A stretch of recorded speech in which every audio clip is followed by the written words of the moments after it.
Hi, welcome to Infinite Resilience Stories, where we are redefining what it means to be human, one story at a time. My name is Luis Feliz, and I'm your host, and also the guy sitting behind the camera asking all these questions. In this interview, you will have the opportunity to hear the unique life experience of Don Stanley. We believe his life is a miracle, just like yours. And as we listen to these stories, our ability to love and honor each other will eventually evolve and probably make the world a better place. So, if you like the story, please give it a thumbs up. If you like the channel, please subscribe. And if you have connected with this story, please leave a comment down below. We would love to hear from you. So, without further ado, please enjoy the interview. Peace out. Thank you for doing this. Appreciate it. Yeah, appreciate Thanks for having me. You are the first man to do this. So I acknowledge you for your courage and your vulnerability to do this. What is your full name? Donald Nathan Stanley. All right, awesome. And where were you born and when? I was born in Ellsworth, Maine in 1974. Okay. Yes. Do you have any stories about your birth, like actual birth, when you were born, from your parents or anything like that? The only story that I really have is, my father left my mother when she was pregnant with me. So when I was born, I didn't really have a name. So my mother picked my first name. I was named after her father, Donald. So that's my namesake. And my middle name, she just flipped through the Bible and opened a page, and it was Nathan. And so that was that became my middle name, Nathan. Yeah. Okay, awesome. Now, you spoke about your dad. Yes. What's your dad's name? Timothy Richard Smith. Yes. And where was he born and when? I want to say, so for 54, I'm trying to remember the exact math. He was born in Maine as well. He passed away of cancer in 2001. He was 46. So. Do you remember what was his occupation? Good question. He did a lot of things over the years. I think he was in the Army when he was really young, injured his back. So over the years, I think he had a lot of different types of jobs. He was a musician. He played phenomenal guitar and sang. So he had a lot of bands. Yeah. So you say he passed away? Yes.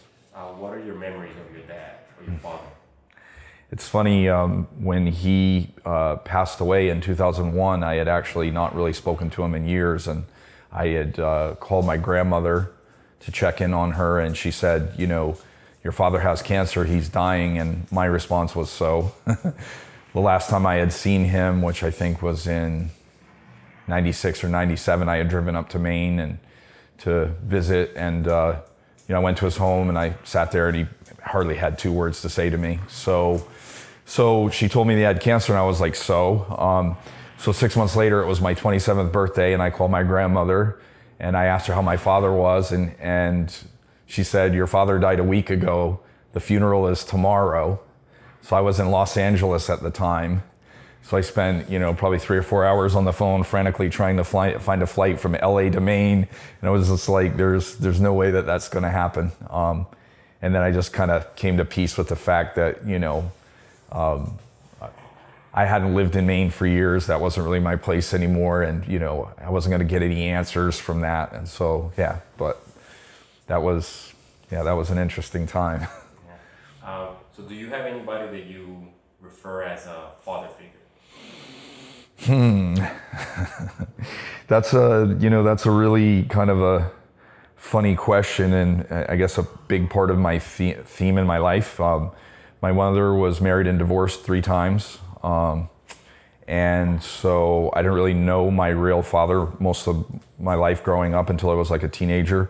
So my mother's second husband adopted my older brother and myself, and so they were married for about 10 years, and when I was, I think, 10 or 11, they divorced, and it was a really nasty custody battle that went on for years and years. So my mother's third husband, my stepfather, basically beat me up from the time I was in 6th grade until I was a freshman in high school. And then I moved in with my real dad for about a year. And, my father was, a really interesting guy. He was investigated by the FBI at one point for being a hitman. And so, at that point, years of getting beat up by my stepfather, I was kind of used to it. But my father, you can appreciate this being in the military, like the abuse was much more, it was physical, but it was much more of a psychological nature. So the year with him was like probably worse than all the years with my stepfather. So shortly after that, I got out. I just started to get to an age where I was big enough, and I was fighting a lot. And that day came with my father was like, "You're not going to put your hands on me anymore." So it's actually really interesting because this summer, or actually last summer, I was going through the gratitude training, and that was a really interesting process. And my graduating weekend, my wife got sick, and that same weekend, my father that adopted me got deathly ill, and he wound up passing away like a couple weeks later. And it was really interesting because we didn't really have a relationship throughout the years, and I'd been back to Maine like maybe 3 times since I graduated high school in '92. The last time being 2006, I went up there to work with a professional athlete that I grew up with. And so, my father passed away, and, my last name's Stanley, so legally he was my father. And, I considered, going back to his funeral, and I was basically told by the family that I wasn't welcome and wasn't wanted. So it really brought up a lot of like old emotions from that. And so I've been kind of processing that since then. But to answer your question, growing up without a father, I was out on my own at 15, became my own legal guardian at 16, put my way through high school and college. And when I get into my 20s, I went through a really dark period where I was just like really angry and got into a lot of trouble. And, a lot of that was just, going through life without a father. And now, flash forward years later, I'm a professional coach. For the last decade, I've worked with a lot of kids, a lot of high school scholarship-bound athletes, and I guess in some way I've become like a father figure to a lot of them. And I wrote a post about this recently, is that, I'm at a point now in my life where I've went through a lot of dark times, and those times don't really define me. I'm really a bootstrap kind of guy. I left all of that stuff. When I was 18, I packed up my car and drove to Florida. I didn't know a single soul. I slept in my car for 2 weeks, got a job, got an apartment, and, never looked back. But at this point in my life, particularly since I've become a dad, I have all of these amazing men and brothers around me that have very much become, in my life, whatever loss that I had from not having a father, I've now filled that in my life. And really important for me that my son grow up and see, positive relationships, see his dad in positive relationships with other men, because that's just something that I never had. Yeah. A little choked up there. Oh, no, it's all right, man. Yeah. What's your mother's name? Vicky. Okay. Where was she born? My mother was born, I believe, also in Ellsworth, Maine. So we're all from Maine. Okay. Yes. And what was her occupation, or is?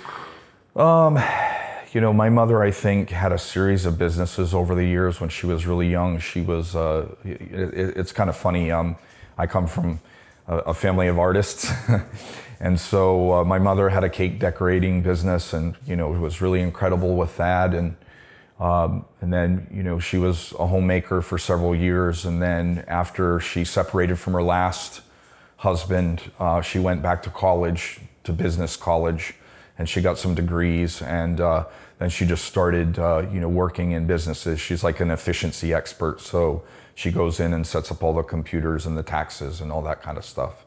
Yeah. Is your mother still alive? She is, Okay. at least for now. Where is she at now? She lives in Ocala. Yeah. Okay. Now tell me about your siblings.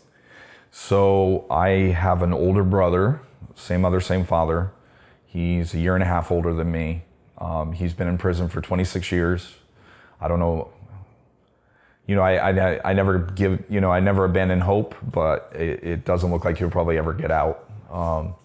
I have a younger brother and sister, same mother, different father. They're twins. They're, I believe, 43. You can appreciate this. My younger brother, Ryan, incredible artist, commercial contractor, and a executive chef. And then my younger sister, very interesting. She was married to a man for years, had 3 children with him, and due to infidelity, she left him. And I don't know how long this has been, but it's been a while, let's say mid-30s, she decided to join the military. So she went and in her 30s and went through Army Basic, and she was tops in her class and tops in physical fitness, and went through that whole process, and just has had an exceptional career in the military. So at this point, I think she's had a couple promotions. She's at sergeant level, and she lives in Maine, and her unit, I think, is tasked with logistics. So, yeah. Where did you grow up? I grew up in Maine, yeah. Okay. Yeah. Can you describe the house you lived in? Can I describe the house that I lived in? It's funny that you asked that because, a big part of my life now and being a dad is kind of changing the cycle of what I came from. And one of the things that I'm most proud about is my son basically has lived in the same home since the day he was born, and he just turned 5. So my mother's second husband, from the time at least I think he adopted me and my older brother when I was maybe one or two. So from the time I can remember till I was about 10 years old, I lived with my mother and my second father. And when they separated, my mother left, and it was just us 4 kids with my father. And those are really the best memories that I have of my childhood. He was a peaceful man, and he did the best that he could to be a single dad with 4 kids and work. But his home is, what I have, any recollection of,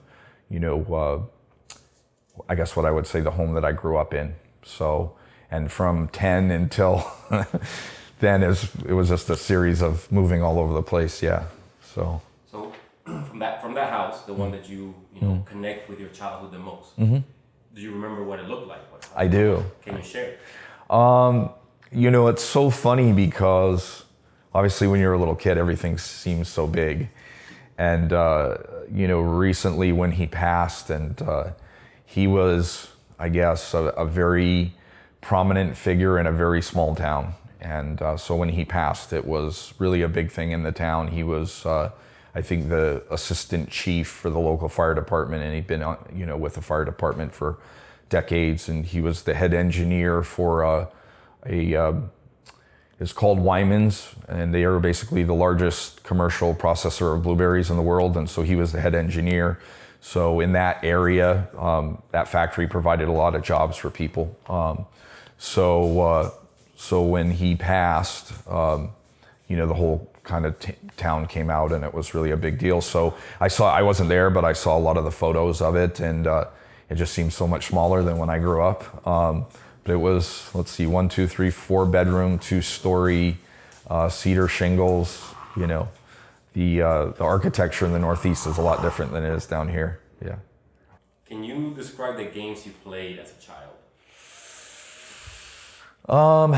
Well, mostly as a child, and this is so funny again because, I'm a coach and I work with a lot of athletes, mostly it was just play in the woods. In fact, there's a story that I remember, one of my most, cherished memories of childhood is when us 4 kids were still together, and I forget what it was. Maybe we just decided to make it up. So we were going to run away. So we loaded up our little hobo packs, the stick with when we had our snacks and stuff of it, and we went in the woods. And we became very lost. And at one point, I think we must have trekked probably close to 5 miles through the woods before we came out on the other side of town. And, it was really quite a big deal. But somewhere in the middle of that trek, and I think about this often, we were lost in the woods. And, Maine is a lot of woods. So we're 5 miles out in the woods in the middle of nowhere, and we came into a field, and it was literally thousands of lady slippers. Do you know what a lady slipper is? No. It's a protected wild orchid. So we just came out into this meadow, and there were literally like thousands of these things. So, but yeah, growing up, it was mostly, playing in the woods a lot. Yeah. Describe your childhood with one word, and why that word? Just violent, really. Yeah. Why that word? I mean, again, it was kind of funny the way the cycle of abuse went, because the oldest always got the worst of it. And so my older brother got the worst of it, and he started to, get in trouble in school. And, and so ultimately he wound up going away to basically youth center, or, wherever they send, adolescents to jail. So then it was me, and it just all fell onto me. So, it's really weird. I, look back on my childhood, and it's really hard to remember any period that I was really happy. And I said at 15, I just got out. And so most of my high school, I'm working full time at Pizza Hut, flipping pizzas at minimum wage, which I think at that point was $3.95 an hour, and paying rent in an apartment, because for me at that point, there wasn't anything else. So I was, fully taking care of myself, and there was no safety net. If I didn't pay my rent, I slept in a snowbank. So, yeah. What sort of things did your family celebrate?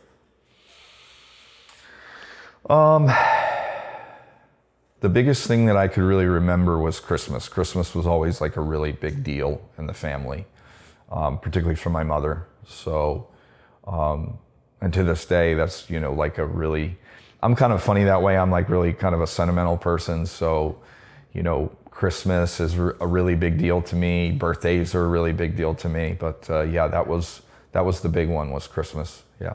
Can you describe a typical Christmas? Of course, as little kids, there was Santa, and, I don't know at what point, we realized that Santa, was, I guess made up. And then we probably milked it for another couple years. And it was just lots of presents, and a lot of excitement as little kids. Yeah, it was just, it was one of the few times that as a family that we actually felt like family. It was a really big deal. Yeah. What was your family's attitude towards smoking and alcohol? Again, I didn't really know my real father until I was a teenager. He left my mother before I was born. And my understanding is he had a drug and alcohol problem for years. When he injured his back in a car accident, he started taking painkillers. And so supposedly all those years that he was in bands and playing, that he was drinking and all that kind of stuff. My mother's second husband, he drank some, but I never really saw it. My mother smoked for years. So what was her attitude? By the time I moved in with my real father, that I lived with him for a year, he didn't drink alcohol. That was one of his big, I guess, claims to fame. But I think he was doing a lot of, prescription painkillers. So he was out of it a lot of the time. And I think my stepfather, he also played in bands. So I think he would, drink on the weekends when he would go out and play. So what was the attitude? It was around. I can tell you that when I moved out at 15 and initially when I got out, I got an apartment with my older brother, and we lived together. And then he got in trouble, went away, and then I was kind of on my own. And I think maybe in health class, when they play the videos about drugs and alcohol, now, mind you, I'm 16, I've got my own apartment, I can pretty much do anything I want. I just remember seeing those videos and being really worried that if I drank, I'd be an alcoholic and I would flunk out of high school. So I drank a little bit, But that was never really my thing. I didn't drink or do drugs or anything like that when I was in high school. So yeah. What was discipline like at home? I know certain things now, so I can kind of create a framework for it. I know that my father's father was a very violent man. He actually was an alcoholic and dropped dead. He drank himself to death.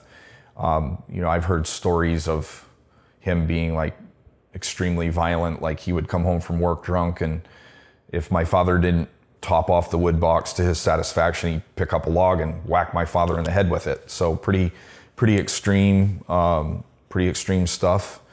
So, from the youngest I can remember growing up, everything was just anger all the time. People didn't express their emotions in normal ways. So a lot of mental health issues in my family on both sides.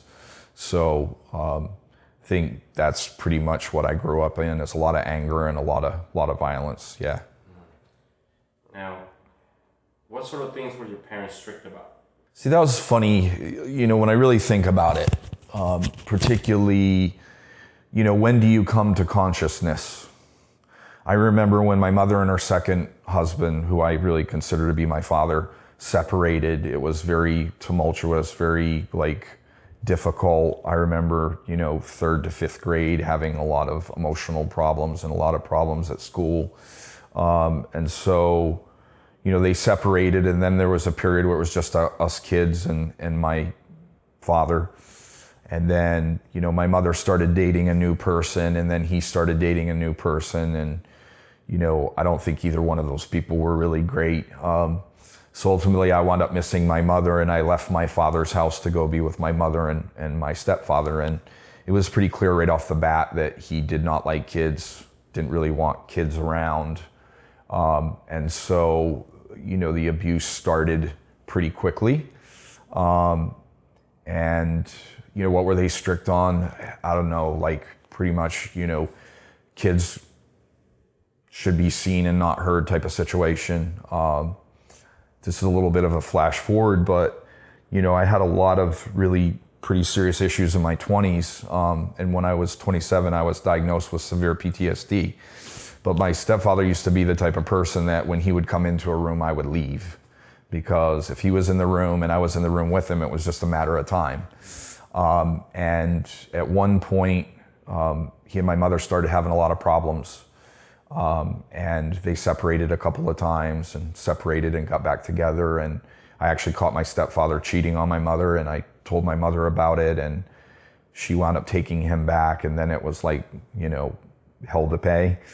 And so there were periods of time where it was just my mother and us kids, where the discipline was really a little lax. And then, they would get back together and he would come in, and it's like the sheriff's back in town now. And it was you can appreciate as a dad and a parent yourself is, the most important thing is to be consistent in your discipline and to be on the same page with your spouse. So, when it was just my mother, it was pretty much, free reign. And whenever he was around, it was like a concentration camp. So, yeah, it was pretty crazy. Yeah. Where did you go to school? From elementary all the way through the highest level you achieved? So, I grew up in a part of Maine, what they call down east. So that's where I went to elementary school. And then when my mother divorced, she kind of relocated to central Maine to a place that they call Bangor. So I was kind of in that area. So throughout high school, I went to 3 different high schools. I went to one high school as a freshman, and then sophomore, junior, actually my sophomore year, I went to Bangor. And then my junior year, I went to a different high school, and then I actually graduated my senior year from, it's called MDI, which is Bar Harbor. So funny story is Bar Harbor is where the Rockefellers and the Carnegies had their summer homes. So, I graduated from high school in '92, and I graduated, I think, in June, and by August, I had packed up my car and drove to Florida, chasing a girl, which, that never works out. I did a year and a half of pre-med in a community college in Central Florida, Polk Community College. And then I went to trade school for massage. And back then, everybody was gearing up for the '96 Olympics. And so instead of doing like all of the spa work, I got straight into the sports medicine and all that kinds of stuff, myofascial release. And right about the same time, I also became a personal trainer. So once I did the trade technical route, even early on in my massage career, I did a lot of advanced study in sports medicine. And now over the years, it's funny because I never got my bachelor's degree, but now as a strength coach and a therapist, I've basically done practically like a double PhD in, biomechanics and sports medicine.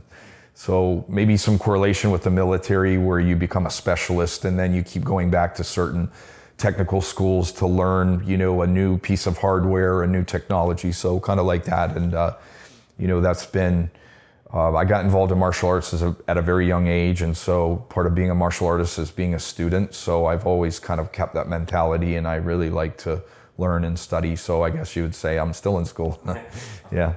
Awesome. Yeah. What was your first paying job? What was my first paying job?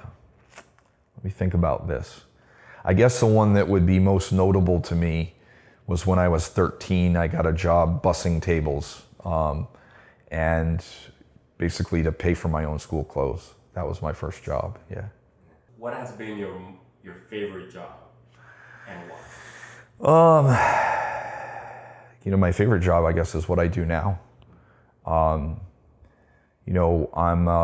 a therapist, I'm a manual therapist, a massage therapist. I do structural integration and rolfing, which is like a very clinical, high-end form of manual therapy. When I got my first personal training gig when I was 18, and depending on who you talk to, it's kind of a designation.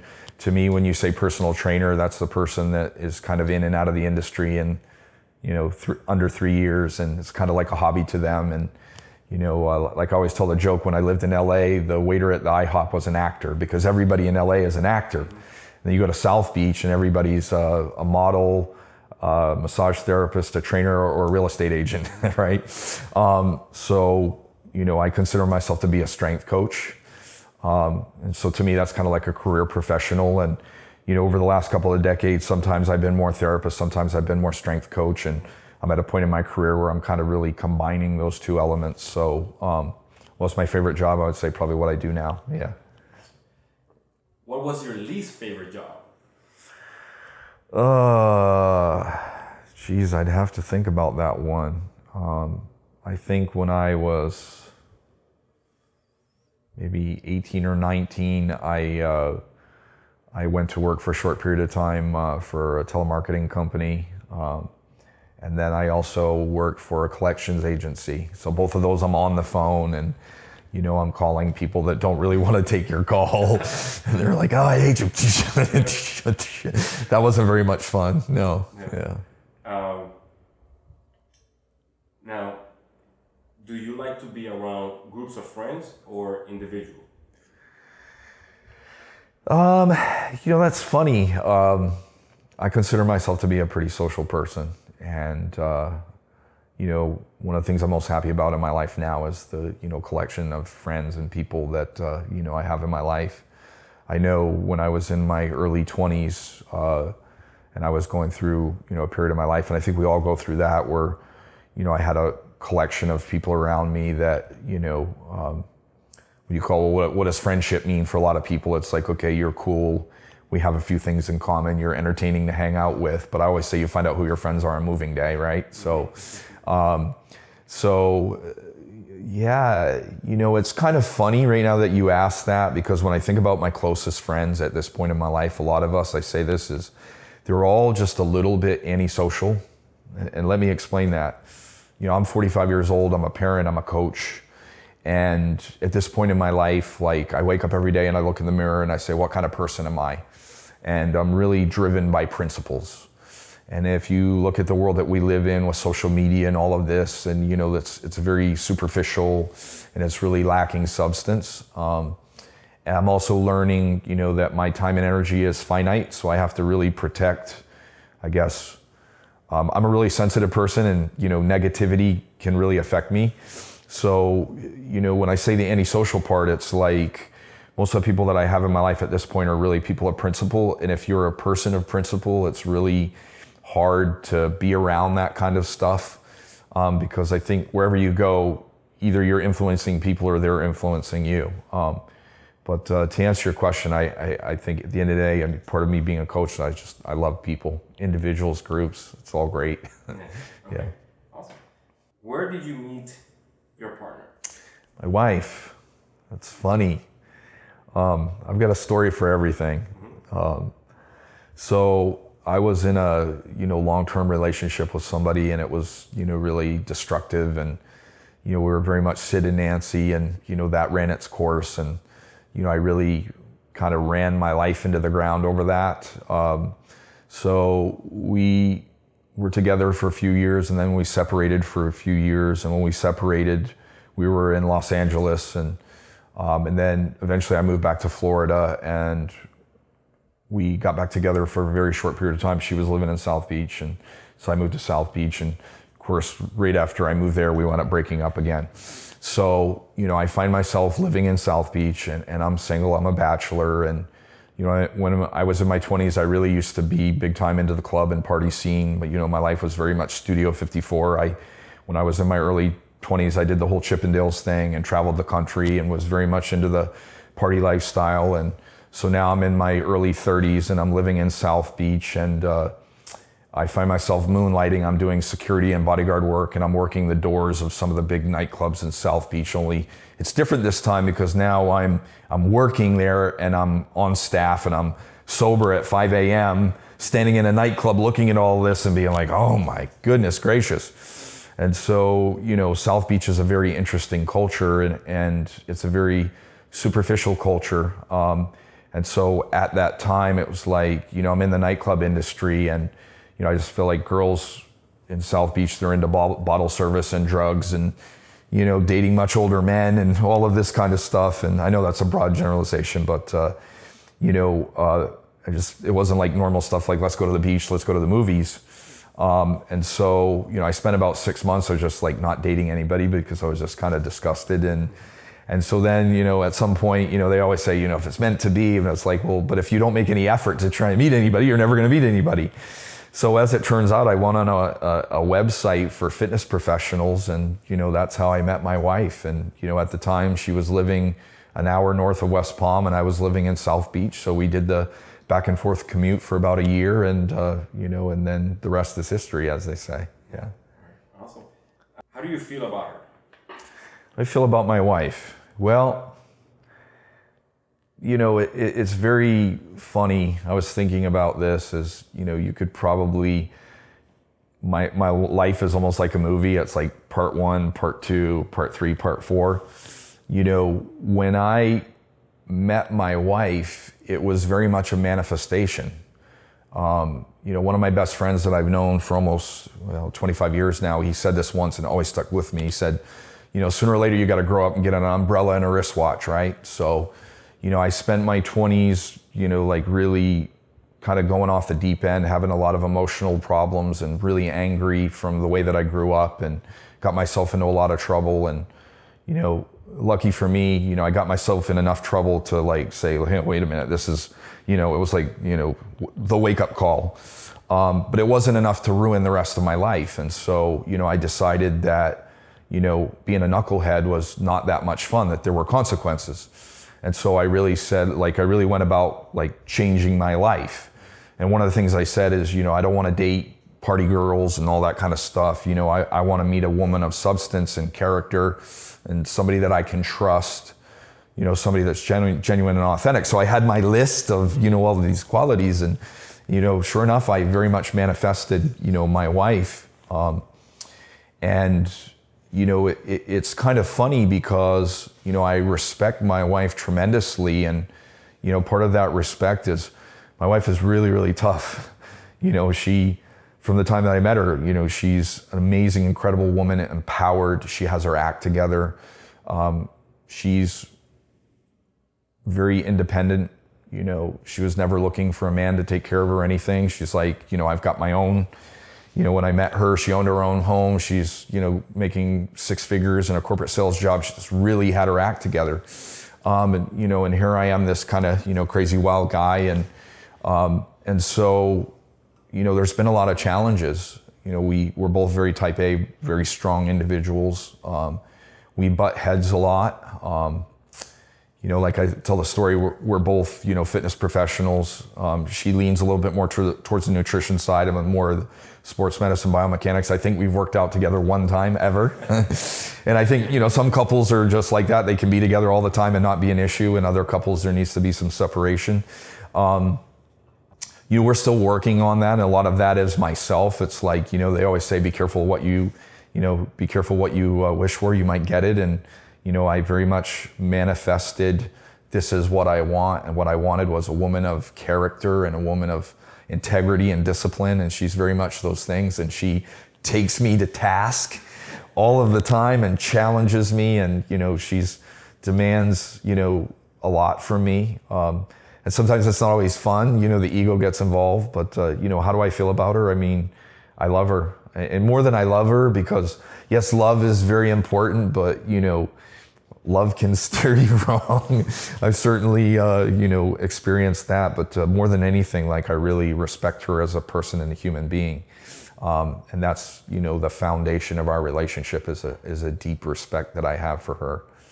Yeah. Where did you get married? Where did we get married?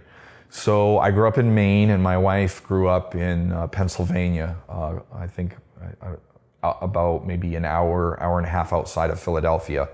And so we got married in a 100-year-old Lutheran church where her grandparents, when she was a little girl, she was confirmed in that church. So we got married in Pottstown, Pennsylvania. Cool. Yeah.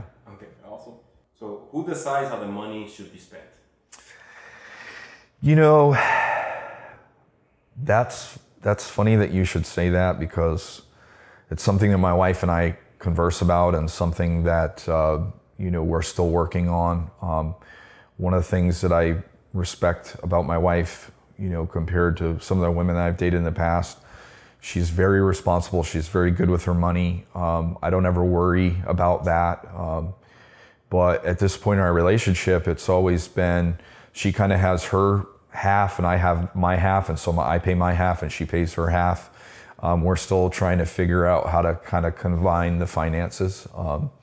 So, yeah.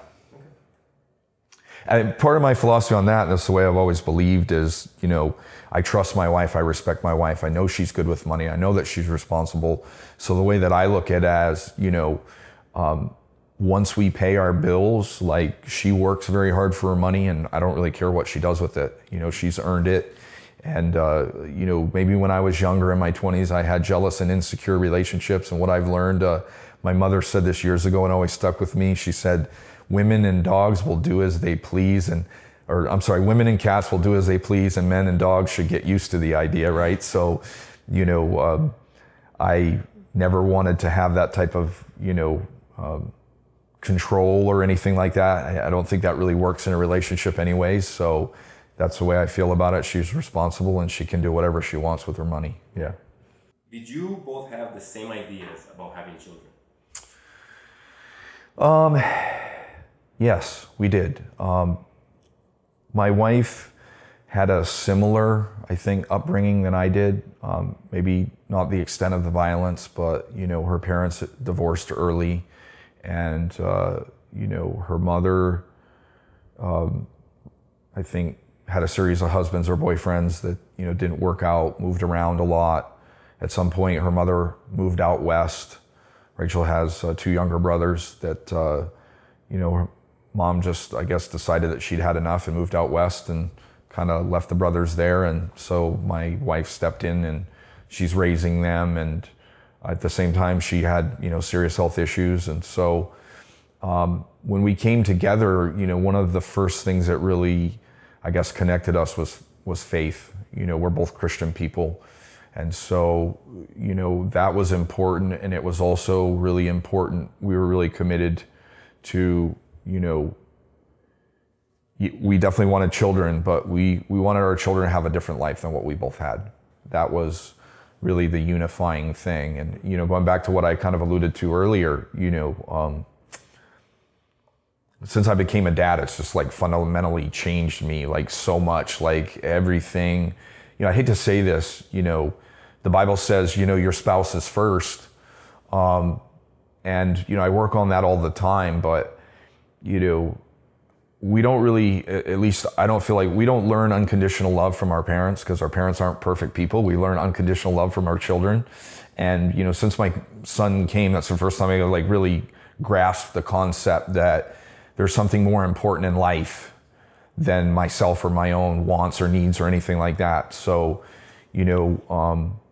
so he has lived in the same home since the day he was born. He's never gone hungry a day in his life. He wears stylish clothes because my wife puts a lot of time and energy into being an amazing mom. And I tell him I love him every single day because I want him to know, So, we really did.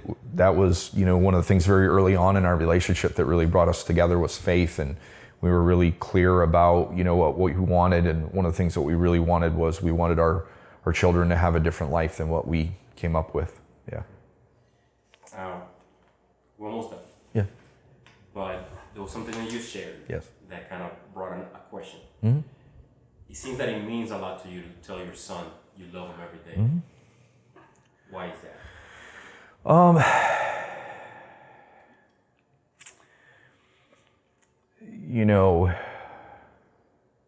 I just look back at my life and, particularly my 20s, I just went through a period where like I was just so angry, and, it really manifested into it really, I'm kind of an extremist anyways. So I just really went down that rabbit hole. I was in the nightclub industry and started partying and, lots of drugs, and, it just escalated. I wound up, hanging out with a lot of really bad people. And at that time I was just so like angry. I just like reveled in that. And, I almost destroyed my life. And when I look back at it now, it's like, and again, these things don't define me, even sitting here telling this story, because I'm very much a bootstrap type of person. I never wanted sympathy from anybody. It's almost difficult, particularly as a man, to be vulnerable about these things, because, my life is very much about being strong and, not my perception of being a weak person. I pretty much have learned everything in my life the hard way. I didn't really have anybody to guide me or mentor me. And, through my work and stuff now, I've learned the value of mentorship, and I can just see like how important that is. And, as a dad, unless you live under a rock, you look at like what's going on in society now today. We don't live that far from Parkland High School. I actually have clients that knew some of the victims, and that's just really made me think a lot, particularly since that has happened, about how I can use, my story and, my experience as a child, and how I, kind of turned it around and became the person I am today. But I just see like how much I've struggled in my life for lack of having a father or somebody to, love me and guide me. And I'm not perfect by any means. And, I probably beat myself up quite a bit for my mistakes and, things that I, work at. But, it's just, it's clear to me, like the value and importance of having, whatever that is, a father figure or, a mentor or somebody to, guide you and love you. Yeah.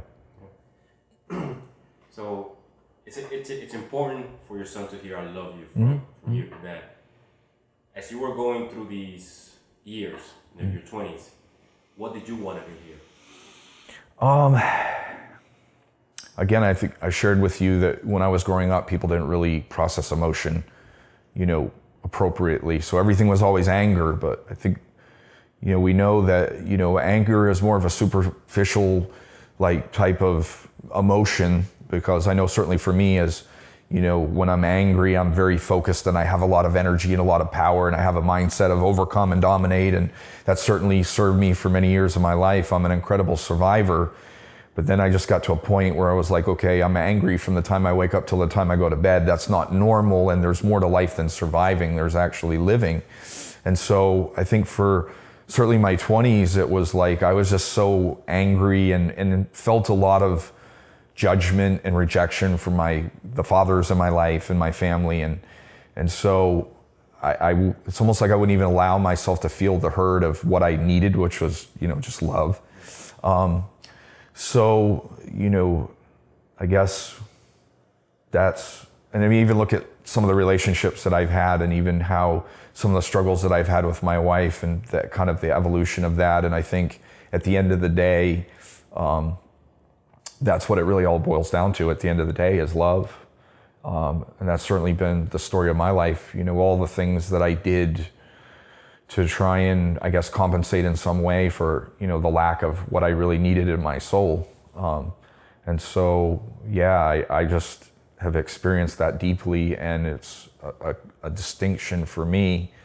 And so, yeah, I literally tell my son every day I love him. Like, it's obnoxious, like 500 times a day.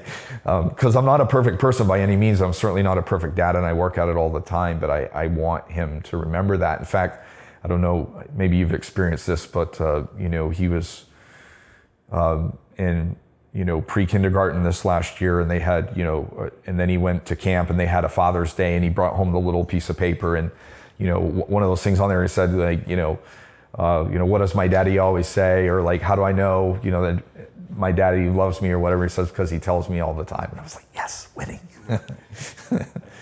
Yeah, I don't know if I answered your question, but.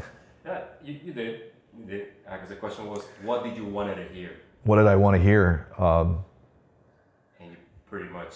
Yeah. That's what you tell your son. I clearly, when I think about it now, I was so hurt that I wouldn't even allow myself to ask myself that question. But like, when I look at it now, clearly that's what I needed, was to hear that I was loved. Yeah. Have you ever told yourself there was something wrong here? Oh, yes. Do you remember the first time you said it, and what happened? As an adult, like, at some point my mother gifted me some childhood photos, and the little, like, class photos, and, you know, little yearbook stuff, and notes and reports from her report cards. And I look at that now, and I go back and I read some of the reports, and it was like the teacher was like basically saying, you know, this kid is struggling, this kid is having issues. So I can look back at that time and remember how I felt in that time, and then I can, you know, look at a third grade report card and say, well, clearly, like, it's written right here in the notes that, you know, there's definitely something, you know, definitely something going on there. Yeah. Have you ever told yourself, I'm on my own? Oh God, that's been most of my life. That's actually one of the, you know, my wife gets on me all the time. She's like, you're not the Lone Ranger.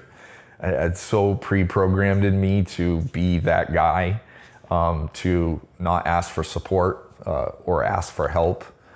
So my first thing in any situation is just to dig in and tackle something. So I'm working on that, but yeah, that's been most of my life. I felt very much alone, yeah. Do you remember the first time you ever said, I'm on my own?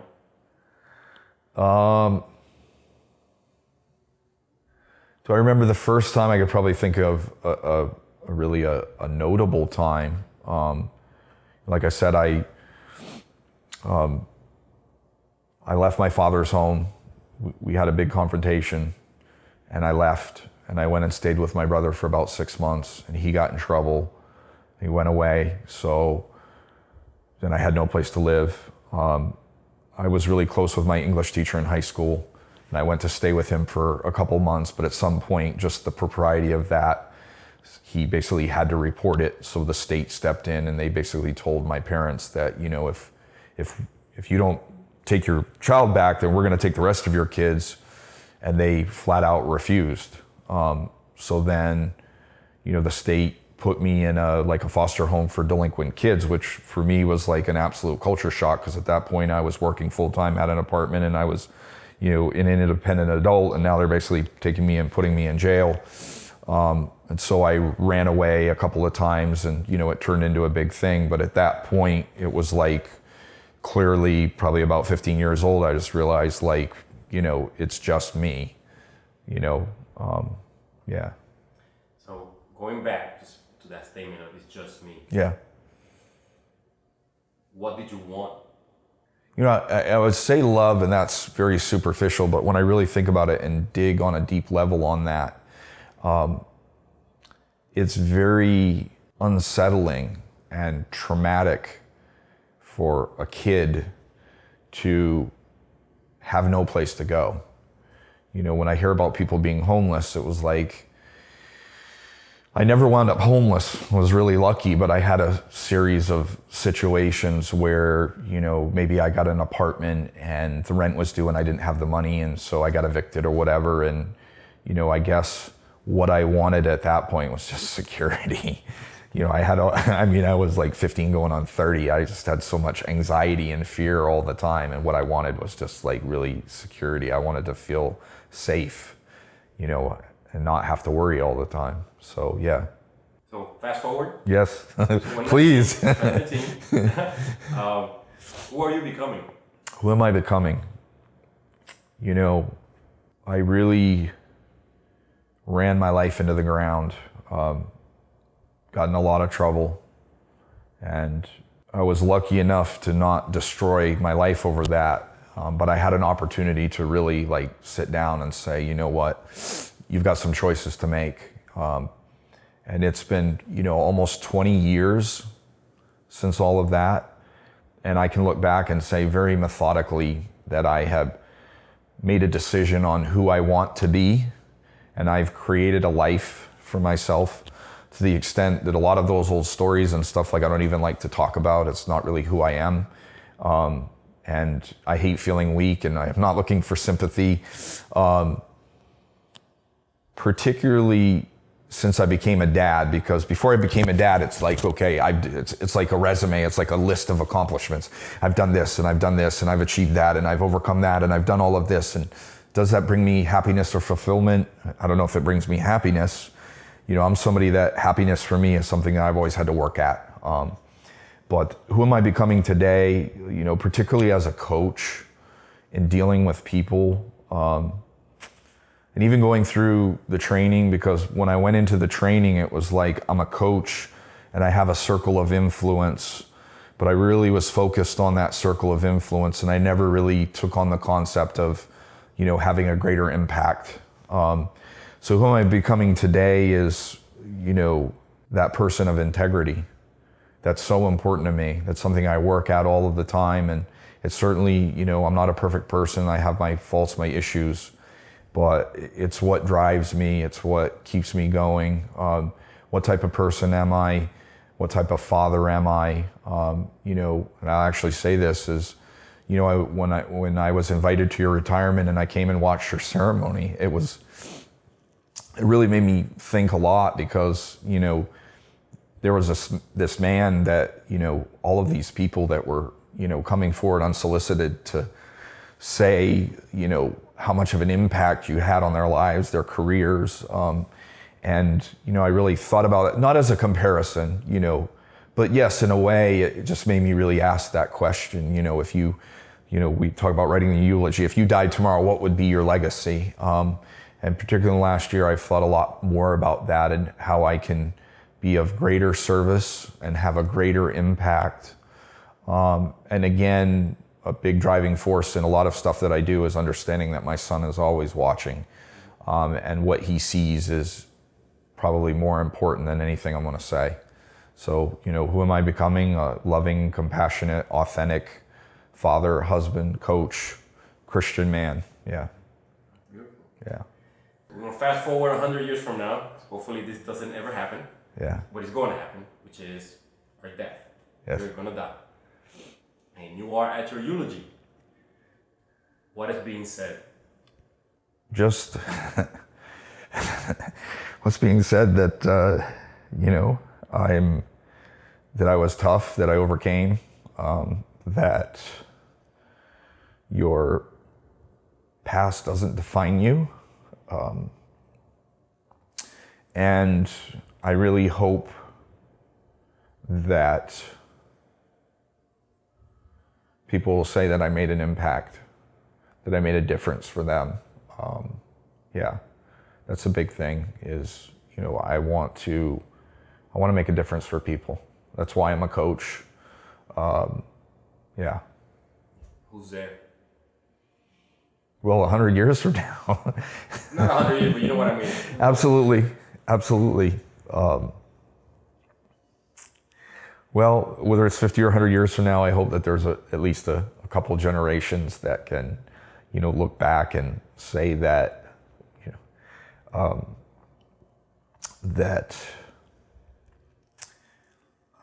I believe in generational curses. I don't know if being a Christian guy is like, that's really important to me that, I break the cycle, break the curses. And I'd like to, certainly have people be able to look at my family tree and say, this is the point where it went like that. So yeah, friends, family, and, hopefully, through my message and through my work that, even, strangers or people that don't know me will be able to look back at, what I did and what I accomplished and say that I was a man of integrity. Yeah. All right. So that's it. Now you have however long you want to give a message. I guess this is my message right now. This is something that I meditate on a lot. There's a conversation that's going on right now about, toxic masculinity and, what it means to be a man. And, I've certainly struggled with this. I've certainly made mistakes in my life and things that I'm not proud of. And, I've really done an about face and changed my life. And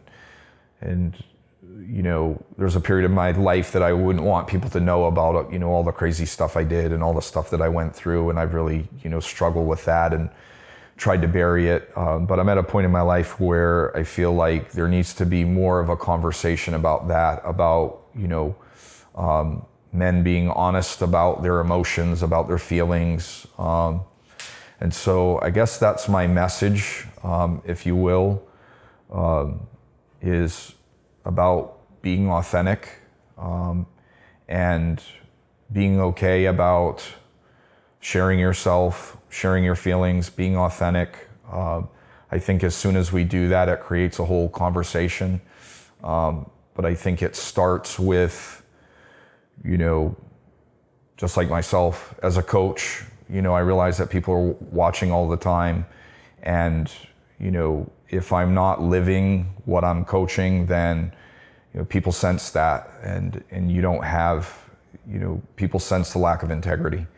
But yeah, that's my message is, I guess, it's tough and it's scary, but the more that we can be authentic and open about who we are and what we've experienced, that creates a whole conversation that makes things safe. And as scary as it is to, talk about some of this stuff, I know for myself that anytime that you're open or vulnerable, there's people that are listening and your story can inspire others to do the same. So yeah, that's my message. Thank you.